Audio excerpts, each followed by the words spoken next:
Lesson 3-4. Solve quadratic equations by completing the square.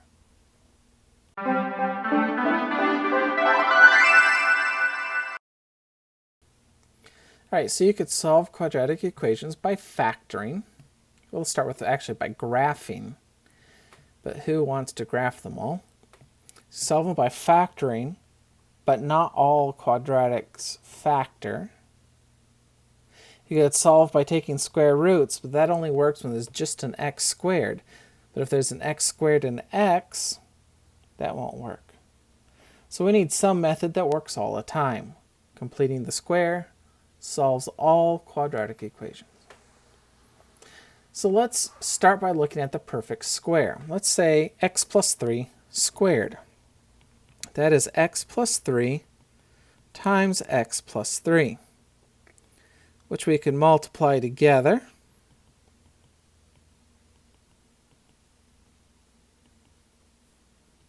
To get x squared plus 6x plus 9. But notice the 6 is just 2 times 3x.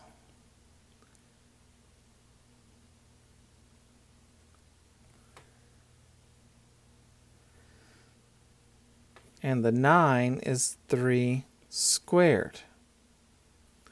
Look at that 3 and that 3. So our pattern is if I have x plus k squared, it would be x squared plus 2kx plus k squared, which is what we had, where the k was a 3. If we compare this to a squared plus b squared plus c squared, that's the general form of a quadratic.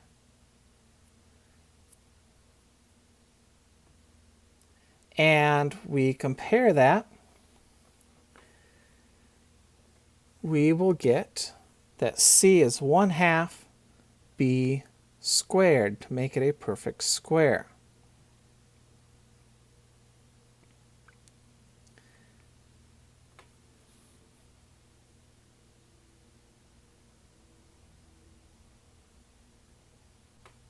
We can use that to complete the square and then factor. So our a is 1, our b is 8.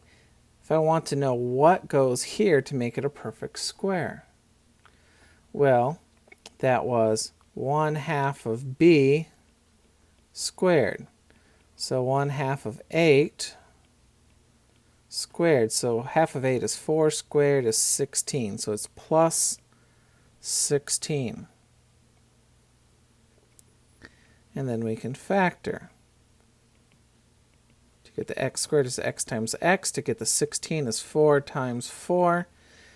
That adds to give us the 8 in the middle. So notice that is x plus 4 squared. Notice it's the square root of the first thing, that sign, square root of the last thing.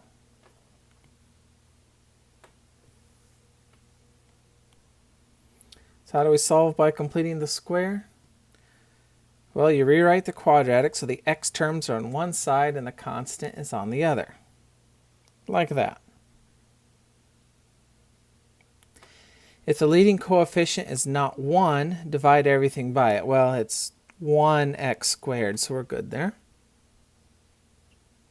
Then we complete the square by adding half of b squared to both sides. All right, our b is 6, so I'm going to add 6 over 2 squared to both sides.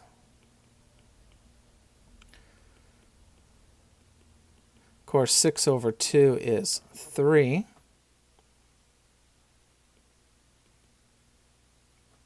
Oh wait, 3 squared is 9, right?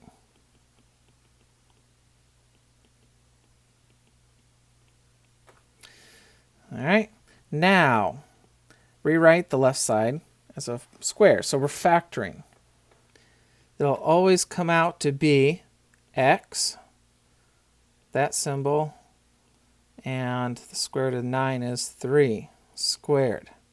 It's that one, that one, that one.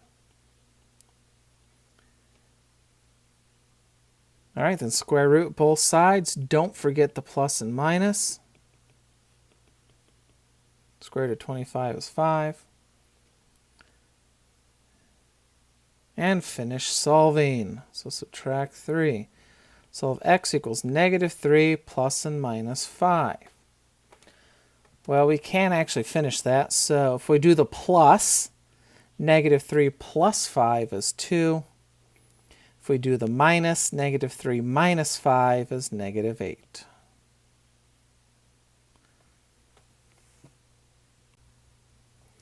All right, let's solve this by completing the square. All right, first step. The constant on the other side. Second step, make sure that's a 1 in front of the x squared. It is. Then we're going to add half of the middle number squared. So half of that 18 squared to both sides. So that's 9 over 2, or 18 over 2 is 9, squared is 81.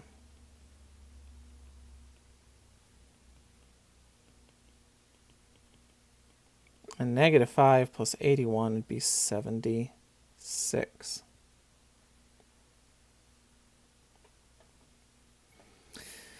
Then we can rewrite the left side as a perfect square, so it'd be x minus 9 squared. So we just factored. Take a square root. See, 76 is 4 times 19. So that's 2 square root of 19. Then finish by adding 9 to get the x by itself, so it'll be 9 plus and minus 2 square root of 19. Now, if it wasn't a radical, we'd have to simplify it further, but because we have that radical, that's the best we can do.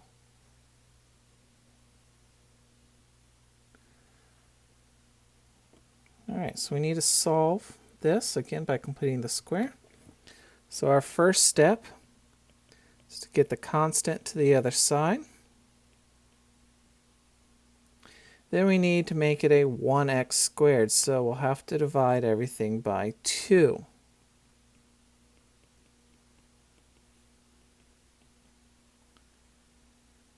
All right, now we're going to add half of b squared to both sides. Well, how do we divide 11 halves by 2? Well, when you divide, you multiply by the reciprocal. The reciprocal of 2 is 1/2. You multiply straight across. It's 11/4.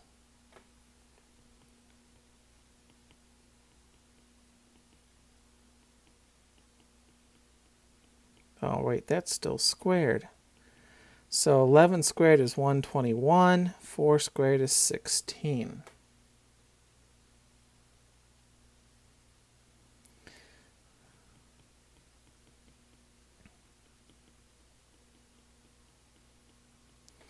Let's get a common denominator. So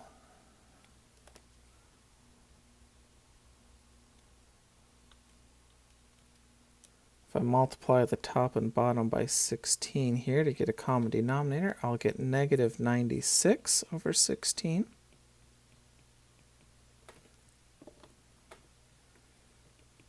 Which would make 25 over 16. On the left side, we can factor, become x minus 11 over 4 squared.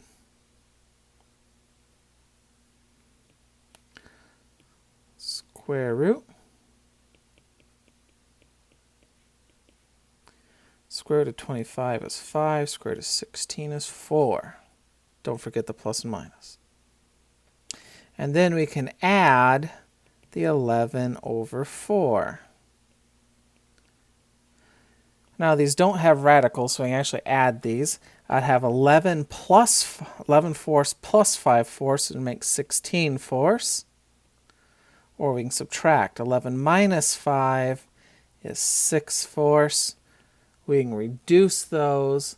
16 over 4 is 4. 6 over 4 is 3/2. And those are the two answers.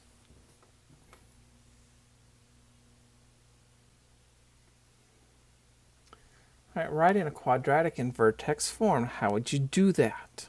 Well, this was vertex form, if you remember from last chapter. HK was the vertex, and it was convenient for having the vertex for graphing. So we're going to start with standard form.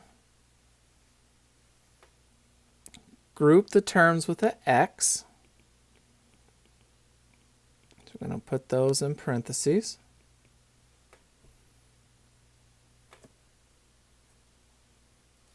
They're going to factor out any number in front of the x squared. So I can factor out the 2. Even if it doesn't factor out neatly, you still need to factor it out. You might end up with a fraction in front of the x. Then we're going to complete the square. So I'm going to add half of 6 squared to both sides. But on the right side, it's in a group that's multiplied by 2. So on the left side, it also has to be multiplied by 2. So we have the same amount because, I would distribute that 2. So if I'm adding 6 over 2 squared, but 2 of them, I have to add 2 of them on the other side. All right, 6 over 2 is 3. Squared is 9. Times 2 is 18. Was that too much?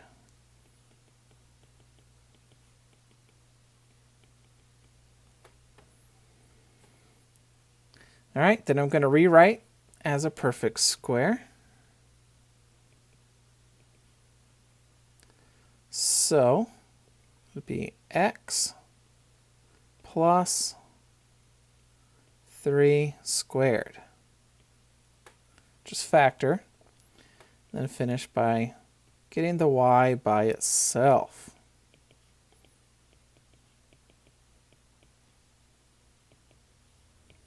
And there you are in vertex form. The vertex is -3, -2, because remember it's x minus h plus k.